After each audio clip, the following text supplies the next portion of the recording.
M&A TV is very pleased to be joined by John Allotta, partner with BakerHostetler. John, thank you so much for being with us today. Thank you for having me. Tell us what you do with the firm. I'm in BakerHostetler's M&A group. I do private equity and strategic investments in M&A representation. Let's talk a little bit about auctions and the advantages of auctions. Sure. So the advantage of an auction to a seller is that you're able to have a full market test to test your true value and your true enterprise value of the business and try to get the best price upon a sale. And for a buyer, it gives you an easy access to assets that you can buy without having to spend a lot of resources to hunt them down. And beyond that, are there more advantages to the auctions for the buyers and the sellers? Sure. You know, for the seller, you're able to get a lot of different buyers who are willing to come in and are interested in your property, in your asset, and bid against each other and try to get the best prices and the best terms for your sale.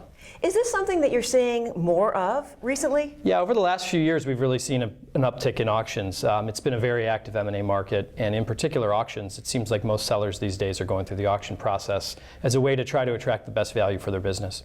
And can you think of one or two in particular that have really served some outstanding results? Yeah, you know, just in the past few years, we've done several auctions for one in particular private equity firm in which they've managed to bring a lot of their portfolio companies to auction. We've run very short, fast auctions in which we've gotten great results for the sellers and gotten deals closed over a short time for great prices and great terms. How does your particular expertise and your firm, how do you deliver, would you say, better results than, say, a competing firm? Well, I think what we do is we have a lot of experience in the auction process, and we're able to help sellers kind of navigate the process, present the best possible approach for bidders and look like a great business, help them sell on the great terms. And for buyers, because we have so much experience in the auction process, we're able to kind of give them some guidance as ways to deal with the auction process, which they might not otherwise be familiar with.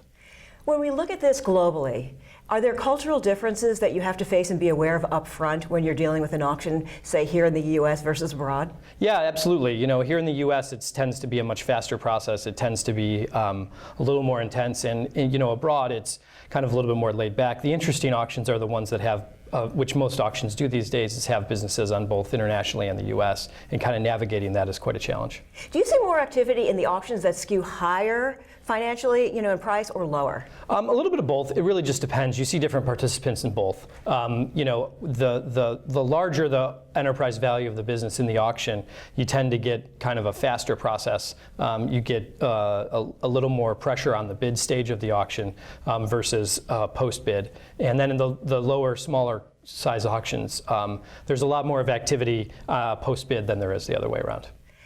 Going into this, it seems like, you know, since this is something that we're seeing more of lately, do you have to do a lot of hand-holding, you know, along the way? Yeah, it just depends on your client. So if your client is familiar with it, then not as much. But for people who are new to the process, especially sellers who are new to selling a business and going through an auction for the first time, yeah, there's a lot of hand-holding involved, and it's important that they get advisors, both legal and investment bankers, that know what they're doing to help them out. There's a lot of easy mistakes that people make the first time through or the second time through that once they've been through a couple of these, they really understand and can help themselves get better value. Let's speak generally for just a moment. We've seen an uptick in the M&A market over the last year. If you had a crystal ball and you had to look toward the future, what do you think 2017 will bring? That's a good question. A lot of people are trying to guess that. And you know, over the next couple of years, it seems like a lot of the really good businesses that were at the tail end of hold periods for private equity investors have been sold. And it'll be interesting to see, and strategics have been extremely active over the last couple of years and kind of crowding the private equity buyers out of the market. And so it'll be interesting to see over the next couple of years if the strategics take a step back, maybe as the stock market kind of starts plateauing, if they take a step back and private equity investors who have a lot of dry powder right now are able to put that money to work. John, thank you so much for your insight today. We really appreciate it. Thanks for having me.